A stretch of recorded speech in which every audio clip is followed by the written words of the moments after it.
하나님께서 오늘 아침 저희들에게 주시는 말씀은 우리 신약성경 188면 우리 사도행전 2장 1절에서 4절까지의 말씀입니다. 신약성경 188페이지 사도행전 2장 1절에서 4절까지의 말씀을 제가 봉독합니다. 하나님의 말씀을 경청하시기 바랍니다. 오순절 날이 이미 이름에 그들이 다 같이 한 곳에 모였더니 호련히 하늘로부터 급하고 강한 바람 같은 소리가 있어 그들이 앉은 온 집에 가득하며 마치 불의 혀처럼 갈라지는 것들이 그들에게 보여 각 사람 위에 하나씩 임하여 있더니 그들이 다 성령의 충만함을 받고 성령이 말하게 하심을 따라 다른 언어들로 말하기를 시작하니라. 아멘. 교회를 다니지 않는 사람들 중에는 교회나 기독교에 대해서 이런 이유 저런 이유를 들어서 또 비난하거나 비판하시는 분들이 종종 있습니다. 그들이 이제 기독교에 대해서 비판하고 비난하는 내용들이 여러 가지가 있는데 그 중에 하나는 기독교는 너무 이기적이고 독선적이라고 하는 비난입니다. 왜 기독교는 꼭 예수님만 믿어야 구원을 받는다고 주장을 하느냐? 그러면 기독교에만 구원이 있고 다른 종교에는 구원이 없는 거냐? 어떻게 같은 종교인으로서 그런 말을 할 수 있느냐? 여러분 얼마든지 그렇게 생각할 수 있죠. 그렇죠? 또 그렇게 생각하는 것을 꼭 잘못된 것이라고 말할 수도 없습니다. 그렇지만은 그들이 이제 그런 생각을 하게 된 데는 기독교에 대한 올바른 이해가 부족하고 또 충분한 이해가 없기 때문에 그래요. 모든 종교는 어떤 종교든 그 종교가 주장하는 구원의 도리도 있고 또 추구하는 윤리도 있습니다. 자, 기독교에서 주장하는 구원의 도리가 다른 종교와는 좀 다르다고 하는 것이죠. 그 다르다고 하는 이유 때문에 기독교는 너무 이기적이고 독선적이다. 정말 이렇게 말하는 것이 합리적인 생각이고 또 합리적인 판단이냐 하는 것입니다. 기독교에서 말하는 구원이라고 하는 것은 죄로부터의 구원을 말해요. 그래서 기독교만 죄에 대한 문제를 가장 무겁게 다루고 또 깊이 있게 다루고 있습니다. 자, 기독교에서 말하는 죄라고 하는 것은 우리가 잘 아는 것처럼 피조물인 인간이 창조주 하나님의 말씀을 불순종해서 따먹지 말라고 하는 선악과를 따먹은 것이죠. 그 따먹은 이유는 피조물이면서도 마치 자기도 하나님처럼 우주의 중심이 되고 싶었고 이 세상의 주인이 되고 싶은 그런 욕망 때문에 그렇게 한 것입니다. 그래서 성경은 그 죄를 원죄라고 규정을 해요. 그래서 인간들이 살아가면서 짓게 되는 모든 죄들은 다 이 원죄에 뿌리를 두고 있어요. 그러니까 원죄와 상관이 없는 그런 죄는 없습니다. 어떤 죄를 지어도 다 그것이 원죄와 연결이 되어 있습니다. 그래서 궁극적으로 사람들이 무슨 죄를 짓든지 그 죄는 하나님 앞에 짓는 죄예요. 그래서 인간은 부처에게 가서 용서해달라는 말을 할 수가 없고 알라에게 가서 용서해달라는 말을 할 수가 없는 거예요. 왜냐하면 하나님께 죄를 지었기 때문에. 그래서 용서도 누구에게 구해야 되느냐? 하나님께 구해야 되는 것입니다. 그리고 용서해주는 일도 부처는 우리 죄를 용서해 줄 수 없어요. 알라도 우리 죄를 용서해 줄 수 없습니다. 하나님만이 우리 죄를 용서해 줄 수 있는 것입니다. 만약에 기독교가 이런 죄의 문제를 이렇게 깊이 있게 다루지 않고 다른 종교들처럼 그저 윤리적인 문제만 다룬다고 하면 기독교도 다른 종교와 별로 다르지 않다고 저는 생각해요. 왜냐하면 모든 종교가 추구하는 윤리, 그 내용은 다 엇비슷합니다. 자, 예를 들어서 유교의 경우에는 자기가 싫어하는 것은 남에게도 강요하지 말라 이렇게 가르칩니다. 이제 불교에도 비슷한 가르침이 있어요. 만약 어떤 사람이 술에 취해서 나에게 주정을 부리면 굉장히 불쾌하잖아요. 그것이 불쾌하다고 느꼈으면 너도 술을 먹고 다른 사람 앞에 주정을 해서는 안 된다는 거예요. 그런 사람이 되지 않도록 처음부터 술을 금하고 술을 마시지 않아야 된다는 것이죠. 그렇게 수련하고 훈련해야 된다. 그게 이제 또 불교의 가르침이에요. 기독교에서는 뭐라고 얘기합니까? 대접을 받고자 하는 대로 먼저 대접하라. 그래서 모든 종교의 윤리는 크게 두 가지로 요약할 수 있는데, 하나는 선한 사람이 되라.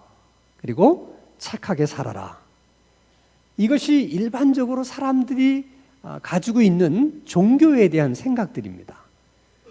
그러나 기독교는 일반 다른 종교와는 확연하게 구분되는 것들이 있어요. 이제 크게 두 가지가 있는데, 하나는 방금 전에도 말한 것처럼 죄에 대해서 굉장히 중요하게 다루고 깊이 있게 다룬다는 것입니다. 그리고 다른 하나는 하나님의 영, 성령에 대해서 또 그렇게 중요하게 다루고 있다는 거예요. 여러분, 세상에 있는 모든 종교들은 뭐 이렇게 해라, 또 뭐 저렇게 살아라 하는 어떤 지침을 줄 수 있는 가르침만 있다면 신앙생활을 하는데 아무런 어려움이 없어요. 자, 예를 들어서 불교인으로서 내가 불교도로서 살아가는 데 있어서 부처님의 가르침만 있으면 되는 거지, 뭐 부처님의 영이 꼭 있어야 되는 것도 아니고 부처님의 영이 필요한 것도 아니에요. 그런데 기독교는 그렇지 않아요. 기독교에도 하나님의 가르침이 있어요. 그게 하나님의 말씀입니다. 근데 기독교는 하나님의 가르침인 하나님의 말씀만 중요하게 생각하는 것이 아니라 그보다 더 중요하게 여기는 것이 있는데, 그게 성령이에요. 왜 그러는 것일까? 왜 기독교는 하나님의 가르침보다는 성령을 더 중요하게 생각하는 것일까? 그 이유를 설명하는 많은 말씀 가운데 오늘 우리가 읽은 이 본문 말씀도 그 중에 하나예요. 왜 그런 것일까? 자, 하나님의 영이신 성령은 성부 하나님, 성자 예수님, 또 성령 하나님, 그래서 삼위일체 하나님이라고 우리가 믿죠.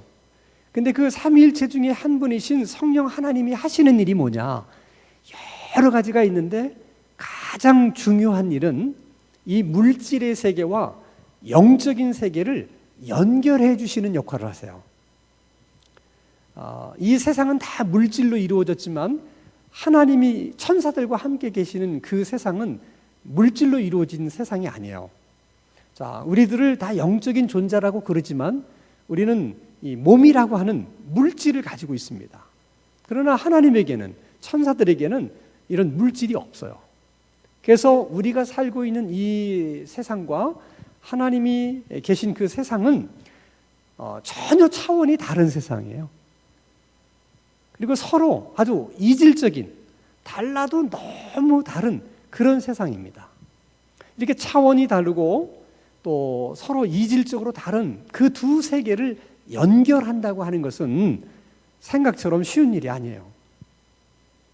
근데 정작 차원이 다른 것도 어려운 일이고 또 이질적인 세계라는 것도 연결하는데 어려움이 되겠지만은 그보다 더 큰 어려움은 죄의 문제예요. 인간이 죄를 범하면서 이 물질의 세계가 그 죄로 인해서 다 더러워진 거예요. 사람만 더러워진 것이 아니라 이 물질로 만들어진 이 세상도 죄로 인해서 다 더러워졌어요. 하나님이 계신 그 세상은 거룩한 곳인데 이렇게 죄로 더러워진 세상과 거룩한 세상은 연결을 할 수가 없는 거죠. 연결이 될 수 없는 거예요. 그래서 이 두 세계를 연결하기 위해서 하나님이 하셔야만 했던 일이 뭐냐면 어떻게든 이 죄 문제를 해결을 해서 이 죄를 제거해야 되는 일입니다. 그래서 하나님이 하나님의 아들이신 예수님을 이 땅에 보내셔서 인간의 모든 죄를 대신해서 십자가에 못 박혀 이제 돌아가시게 하시죠. 그 일로 죄 문제를 해결합니다. 그래서 이제 성령님도 이 세계와 저 세계를 연결하실 수가 있는 거예요. 그래서 지금 우리들은 다 이렇게 물질을 입고 있는 사람임에도 불구하고 성령께서 영적인 그 존재이신 하나님과 우리 사이를 연결해 주셨기 때문에 우리가 하나님과의 교통이 가능한 거예요.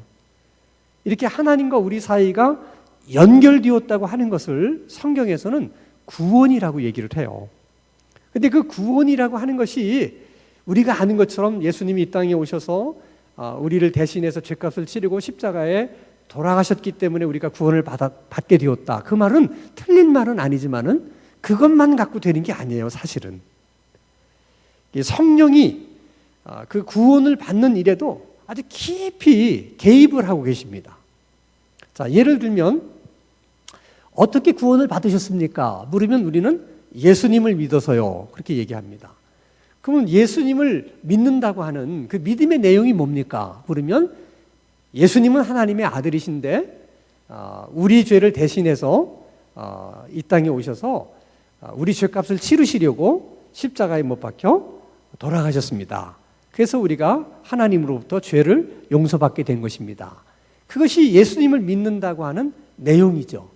중요한 것은 사람들이라고 하는 것은 자기 눈앞에 보이는 것을 두고도 잘 믿지를 못해요.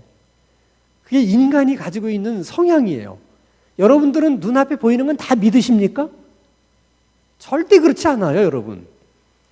눈앞에 뻔히 보여주는 것도 잘 믿지 못하는 게 사람이거든요. 근데 우리는 예수님을 본 적이 없어요. 그것도 2000년 전에 아주 까마득한 옛날에 일어났던 일이거든요. 근데 그것이 믿어집니까? 그게 여러분 우리는 너무 쉽게 얘기를 하는 거예요. 그것은 안 믿어지는 것이 당연한 거예요. 안 믿어져야 돼요. 그게 믿어진다 그러면 사실 이상한 거예요. 아니, 눈앞에 보이는 것을 보고도 믿지 못하는 사람이 한 번도 보지 못한 일을, 그것도 까마득한 2000년 전의 일을 어떻게 믿을 수 있습니까?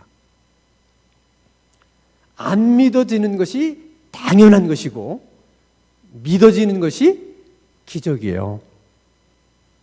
기적이라고요. 그럼 그게 어떻게 해서 우리가 믿어지게 됐느냐? 자, 고린도 전서 12장 3절 말씀을 보면 마지막 줄에 이렇게 돼 있죠. 또 성령으로 아니하고는 누구든지 예수를 주시라 할 수 없느니라. 그 사실을 믿게 만들어 주신 분이 누구냐면 성령님이라는 거야. 그러니까 여러분들은 야, 목사님 말씀을 듣고 보니까 정말 그러네. 그 참 믿어지기가 어려운 일인데 어떻게 내가 이렇게 믿게 됐을까? 누구 때문에? 성령 때문에. 성령님께서 아무런 의심이 없이 그냥 믿어지도록 해주셨기 때문이라는 거예요. 그러면 성령님은 왜 그 사실을 믿어지게 만드시는 걸까? 성령은 그 사실을 믿어지게 만들어서 구원받게 하는 데만 목적이 있는 게 아니에요. 그게 중요한 거예요.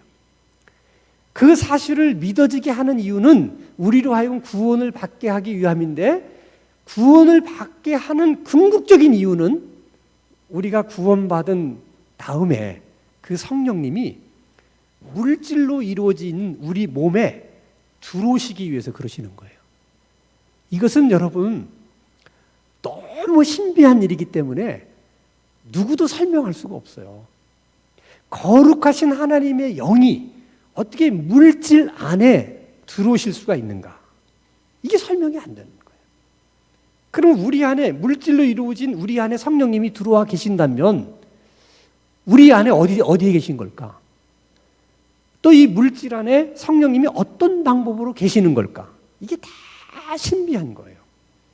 그러나 중요한 것은 그 성령님이 우리 안에 들어와 있기 때문에 우리가 구원받은 사람이 된 것이고 하나님의 백성이 된 거예요. 그러니까 성경은 우리가 구원을 받았느냐 받지 않았느냐 하는 것은 내가 예수 믿습니다 하는 우리의 고백을 가지고 확인하는 게 아니고 우리 안에 하나님의 영이 계시느냐 하나님의 영이 계시지 않느냐 그걸 가지고 구분을 하는 거예요. 그러니까 하나님의 영이 있는 사람은 구원받은 사람이고 하나님의 자녀지만 하나님의 영이 없는 사람, 성령이 없는 사람은 교회를 아무리 오래 다녔더라도 또 성경에 대해서 많은 것을 알고 있다 하더라도 그건 구원받은 사람이 아니라는 거야. 그 사실을 요한일서 5장 11절에서 12절에 이렇게 말씀하시죠. 또 증거는 이것이니 하나님이 우리에게 영생을 주신 것과 이 생명이 그의 아들 안에 있는 그것이니라. 아들이 있는 자에게는 생명이 있고 하나님의 아들이 없는 자에게는 생명이 없느니라. 얼마나 분명합니까? 아들이 있으면 생명이 있는 것이고 아들이 없으면 생명이 없는 것이다. 아들이 있는 자는 구원받은 것이고 아들이 없는 자는 구원받지 못했다. 아주 그냥 분명하게 말씀하시잖아요. 근데 그 아들이 누구예요? 예수님이죠? 근데 예수님은 사실 우리 안에 들어오실 수가 없어요. 들어오시지를 않아요. 근데 왜 저렇게 표현을 했느냐? 성령은 하나님의 영이기도 하지만은 주님의 영이기도 하세요. 그래서 같은 개념으로 쓸 수는 있어요. 그렇지만은 정말 우리 안에 들어오시는 것은 주님이 아니세요. 왜 그러느냐? 마가복음 16장 19절 말씀을 보면 주 예수께서 말씀을 마치신 후에 어떻게 하늘로 올려지사 지금은 하나님 우편에 계세요. 예수님은 어디 계시다고요? 하나님 우편에 계신 거예요. 그러니까 승천하셔서 하나님 우편에 앉아 계시기 때문에 이 땅에는 주님이 없으신 거예요. 그래서 주님은 자기 대신 누구를 이 땅에 보내주시느냐? 성령을 보내주시는 거예요. 그러면 주님이 하나님의 우편에 앉아 계시기 때문에 주님이 영광을 받으셨기 때문에 성령이 이제 이 땅에 오실 수 있게 된 거죠. 그러면 하나님이 언제 성령을 이 땅에 보내주셨느냐? 그게 이제 오늘 본문의 말씀인데 사도행전 2장 1절 말씀이 중요해요. 같이 한번 읽겠습니다. 시작. 오순절 날이 이름에 그들이 다 같이 한 곳에 모였더니, 그러니까 언제 성령이 이 땅에 임하셨느냐? 오순절에 임하셨다는 거예요. 그래서 우리가 궁금한 거는 왜 하필이면 성령이 오순절에 오셨을까 하는 거예요. 그것은 오순절이 갖고 있는 특별한 의미 때문에 그래요. 자, 유태인들에게서 오순절이라고 하는 절기는 밀을 수확하는 절기입니다. 우리는 사계절이 분명하지만 이스라엘은 그냥 건기와 우기로 나누어지는 계절만 갖고 있어요. 건기 때는 비가 거의 한 방울도 내리지 않습니다. 그럼 농사를 언제 져야 돼요? 우기 때 져야 됩니다. 우기가 시작되면서 내리는 비를 이른비라고 그래요. 그러니까 이른비가 내릴 때 파종을 합니다. 그리고 이제 건기가 새로 시작되는, 그러니까 이제 우기가 끝날 무렵에 또 한 번의 비가 내려요. 그게 늦은 비예요. 그 늦은 비가 내리느냐 내리지 않느냐에 따라서 그해 농사의 풍년과 흉년이 결정이 되는 거예요. 그러니까 늦은 비는 굉장히 고마운 비야. 그리고 이제 늦은 비가 내리고 건기가 시작되기 바로 전에 밀을 수확하게 되는데 그때가 오순절이에요. 그러니까 오순절이라고 하는 것은 이스라엘 백성들에게는 새로운 곡식을 수확하는 기쁨의 절기예요. 그런데 그 절기에 하나님께서 모세를 통해서 시내산에서 또 율법을 주세요. 그러니까 모세가 하나님으로부터 율법을 받은 날도 오순절이에요. 그리고 사도행전 2장에 보면 하나님이 이 땅에 성령을 주신 것도 오순절이에요. 그러니까 여러분, 새로운 곡식을 추수하는 것만 기쁨이 아니에요. 하나님이 우리에게 율법을 주시고 말씀을 주신 것도 우리에게는 기쁜 일이고, 더더군다나 하나님이 우리에게 성령을 주신 것도 우리에게는 새 곡식을 수확하는 것만큼의 기쁨의 날이죠. 그런데 왜 오순절에 그러면 양식을 주시고 말씀을 주시고 성령을 주시는가? 이 세 가지가 물질을 입고 이 물질의 세계에서 살아가는 우리들에게 꼭 필요한 것이기 때문에 그래요. 그래서 하나님은 이 세 가지를 다 우리에게 주시려고 하는 겁니다. 근데 문제는 뭐냐면 사람들의 생각이 저마다 달라요. 하나님은 이 세 가지가 다 필요하기 때문에 이 세 가지를 주시려고 하는데 어떤 사람들은 양식만 있으면 된다. 나는 양식만 풍부하면 얼마든지 나는 행복할 수 있다. 그렇게 생각하고 사는 사람들이 생각외로 많아요. 근데 믿지 않는 사람들은 믿음이 없어서 그렇다 치더라도 교회를 다니는 사람들조차도 그런 생각에 사로잡혀 있는 사람이 많아요. 그렇지 않아요, 절대로. 만약에 양식만 가지고 우리가 행복할 수 있었다면 굳이 하나님이 말씀을 주시거나 성령을 주실 이유가 없어요. 그러니까 양식도 필요하지만은 우리들의 삶에는 하나님의 말씀도 필요하고 성령도 필요하다는 거예요. 그게 왜 필요하냐? 그게 에스겔서 36장의 말씀을 보면 이렇게 설명을 해요. 자, 또 새 영을, 성령을 말하는 거죠.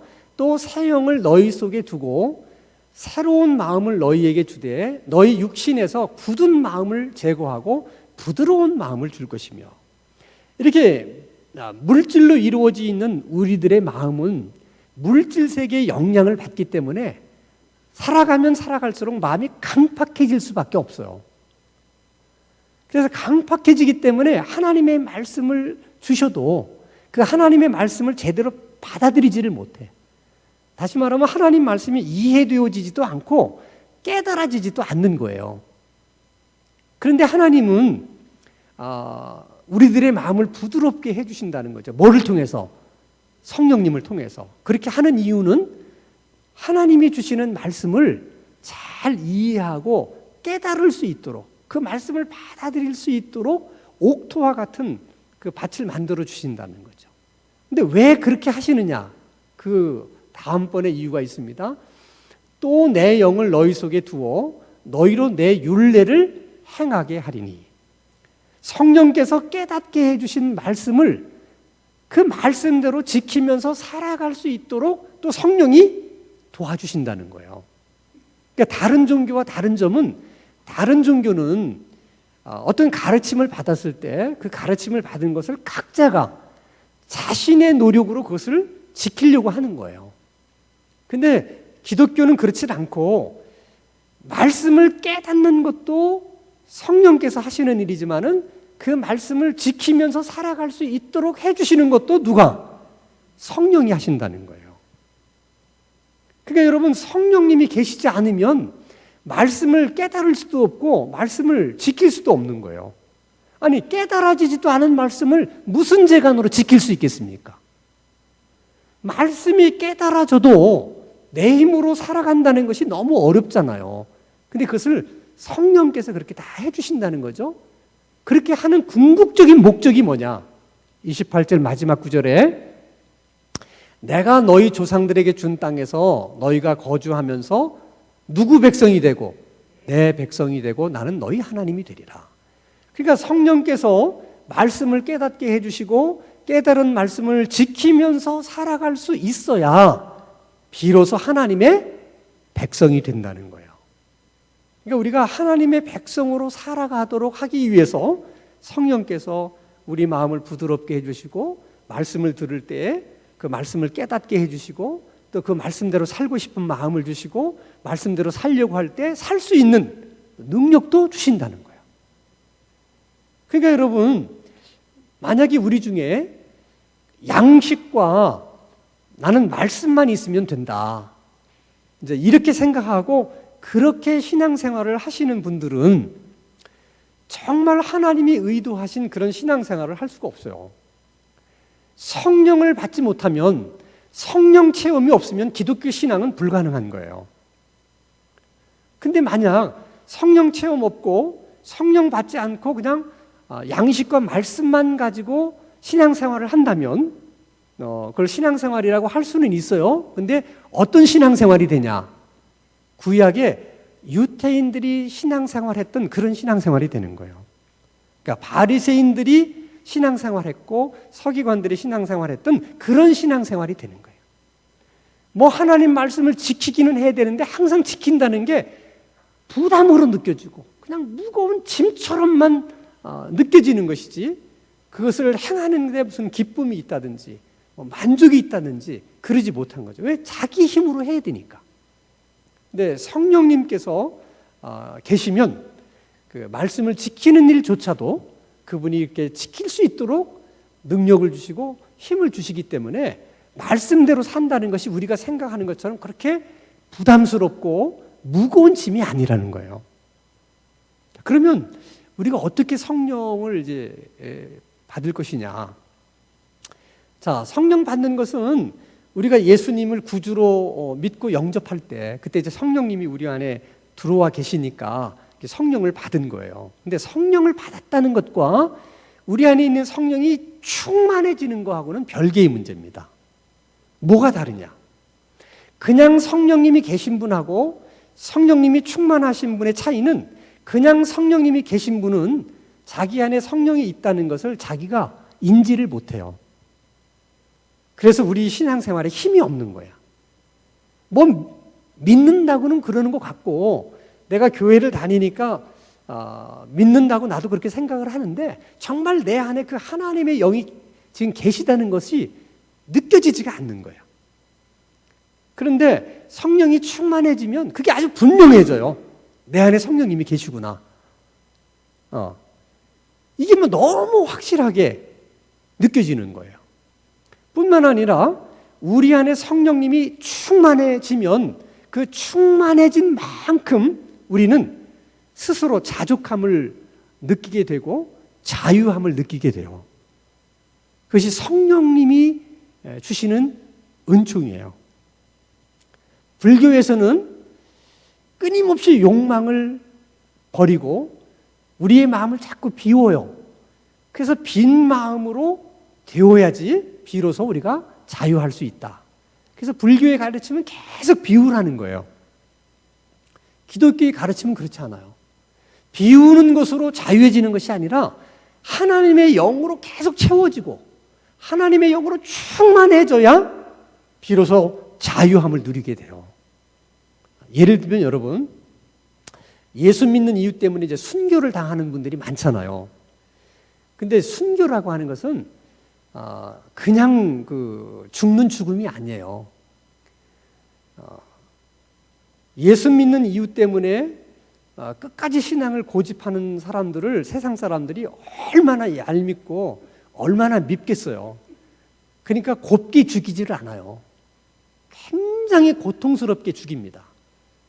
그래서 죽는 것 자체도 두려운데 그렇게 고통스럽게 죽는 것을 보면 두려워하지 않을 사람이 없어요. 그래서 그 안에 성령이 충만하지 않는 사람들은 다 배교를 해요. 배교를 안 할 수가 없어요. 내 힘으로 절대로 그 두려움을 이겨내지 못해요. 근데 그럼에도 불구하고 다 순교를 하시는 분들은 그 안에 성령이 이제 충만하기 때문에 그 죽음의 두려움, 또 고통스럽게 하는 그 두려움으로부터 자유함을 주시는 거예요. 그러니까 두려움으로부터 자유하기 때문에 순교하는 일이 어렵지 않은 거예요, 그분들은. 그래서 다 순교하신 분들은 다 성령으로 이렇게 충만하신 분들이에요. 그런 분들이 순교를 하세요. 그리고 순교할 즈음에 또 성령이 그 사람에게 임해서 이렇게 충만하게 해주세요, 성령으로. 그래서 순교에 이르도록 하는 거예요. 자, 또 한 가지 예를 들면 우리가 잘 아는 손양원 목사님이 있어요. 그건 공산당이 자기 아들을 죽였는데 그걸 용서하고 자기 아들을 죽인 그 사람을 자기의 양아들로 맞아들였어요. 그래서 세간의 모든 사람들이 그 목사님을 가리켜서 뭐 사랑의 원자탄이다, 뭐 사랑의 끝판왕이다, 뭐 이래 하면서 막 이렇게 친송을 해요. 근데 그 손양원 목사님이 그럴 수 있었던 것은 그분이 마음이 선하고 착해서 그런 게 아니에요. 인격이 훌륭해서 그런 게 절대 아닙니다. 아무리 사람이 마음이 좋고 착해도 자기 아들을 죽인 자에 대한 미움을 극복해낼 수 없어요. 그 사람이 아무리 인격적으로 훌륭해도 자기 아들을 죽인 사람에 대한 미움을 이겨내지 못해요. 근데 그 미움을 미움으로부터 자유케 하는 분이 누구냐? 성령이에요. 그 목사님 가운데 하나님의 영, 성령으로 충만해지니까 그 미움으로부터 자유할 수가 있는 거예요. 미움으로부터 자유할 수 있었기 때문에 사랑할 수 있는 거예요.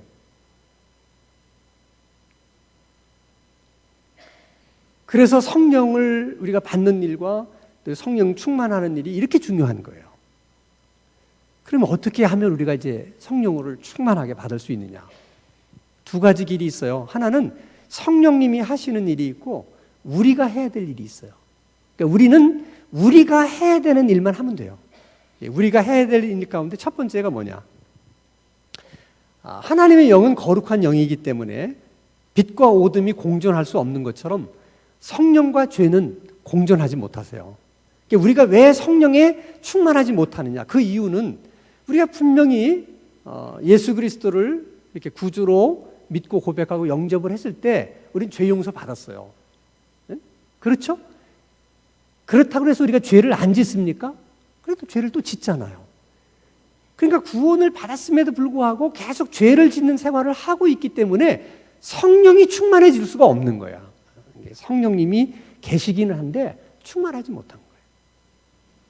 그래서 제일 중요한 것은 성령님께서 이렇게 충만하게 하시려고 할 때 성령님이 가장 먼저 하는 일이 뭐냐면 우리 안에 있는 죄, 나도 생각하지 못했던 죄를 다 드러내세요.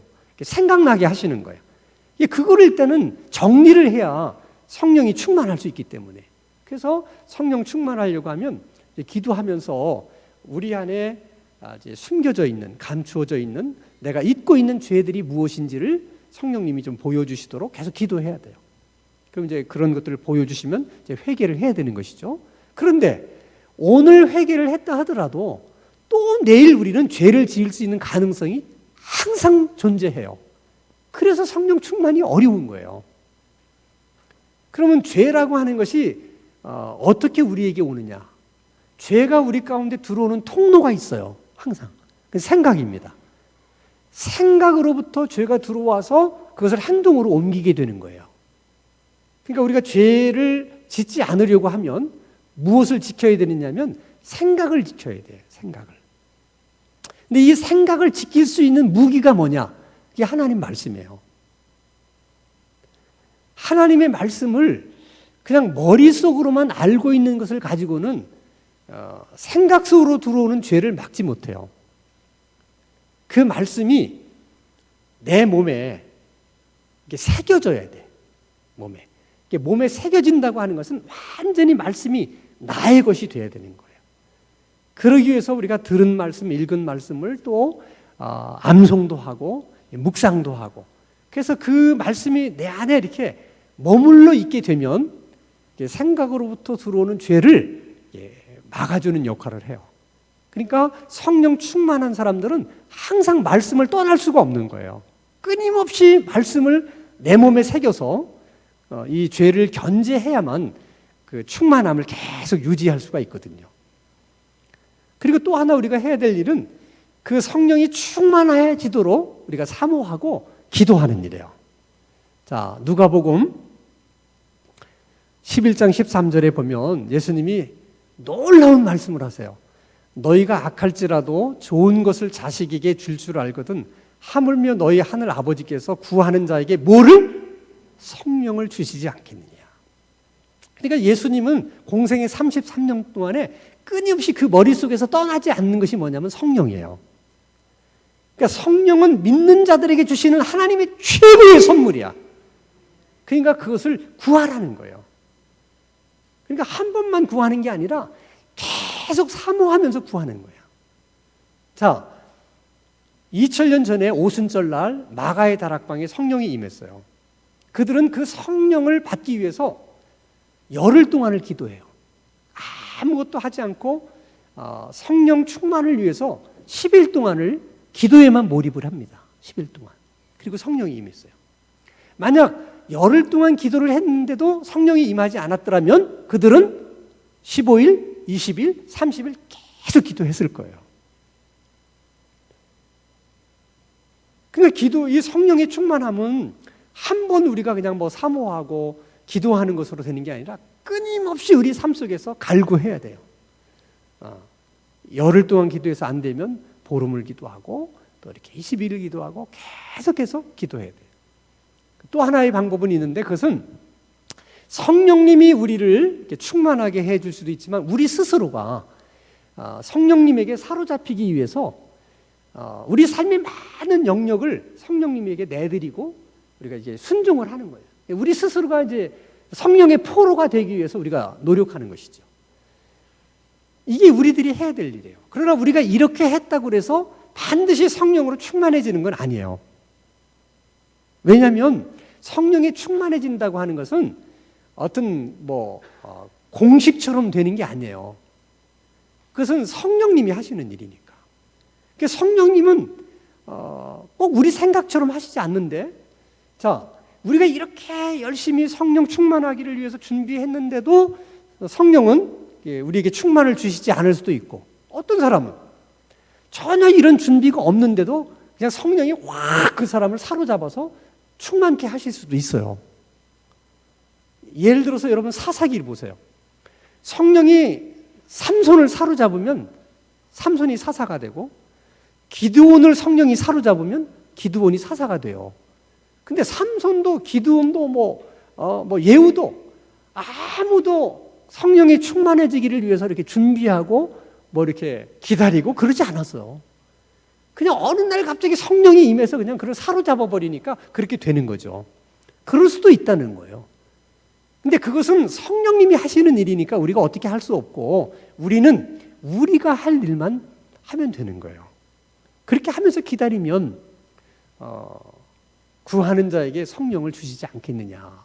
예수님이 말씀하신 것처럼 하나님이 충만함을 주신다는 것이죠. 그러니까 하나님이 우리에게 성령을 주시는 목적이 분명해요. 우리가 다 구원받았지만 아직 천국에 가기 전까지는 이 물질의 세계에서 살아야 돼요. 이 물질의 세계에서 살다 보면 어쩔 수 없이 우리가 마음이 강팍해지고 이렇게 삶이 굉장히 좀 고달프고 힘들 수밖에 없는 거예요. 어쩔 수 없어요. 물질의 세계에서 살기 때문에. 그렇지만 하나님은 구원받은 우리들이 천국에 오기까지 이 물질의 세계에서 살면서 여러 가지로 힘들고 어렵지만은 그래도 행복하게 살아갈 수 있도록 우리에게 성령을 주시는 거예요. 그래서 어려운 여건 속에서도 자족할 수 있도록 성령이 우리에게 그런 능력을 주시고, 또 모든 것으로부터 자유할 수 있는 그런 또 자유함을 주시기 때문에, 그러기 때문에 우리가 구원받은 우리들이 천국에 가기까지 때로 여러 가지로 부족한 것이 많아도 행복하게 살아갈 수 있다는 거예요. 그러니까 여러분, 크리스찬으로서 행복한 삶을 원한다면 반드시 성령 받으셔야 돼. 성령 충만하셔야 돼. 다른 길이 없어요. 특별히 오늘 성령 강림주의를 기점으로 우리 모든 성도들이 앞으로 성령 충만을 사모하고 그렇게 기도할 수 있기를 바랍니다. 그래서 성도들 가운데 성령으로 충만해지는 사람들이 한 사람, 두 사람에게 늘어나서 정말 우리 교회가 꿈꾸는 행복한 교인, 건강한 교회, 그런 교회가 우리 세대에 이루어질 수 있게 되기를 주님의 이름으로 축원합니다. 기도하십시다. 거룩하신 아버지 하나님, 2000년 전 마가의 다락방에 부어주셨던 그 성령의 충만함을 우리 신당 중형교회 가운데도 하나님 부어 주옵소서. 성령을 사모하는 성도들이 되게 해주시고 성령을 늘 사모하는 우리 교회가 되게 하여 주옵소서. 성령 충만함이 주는 자족함과 자유함을 우리도 경험할 수 있게 해주시고 그 은혜를 늘 누리며 살아가는 우리들의 신앙생활이 되게 하여 주시옵소서. 예수님의 이름으로 기도하옵나이다. 아멘.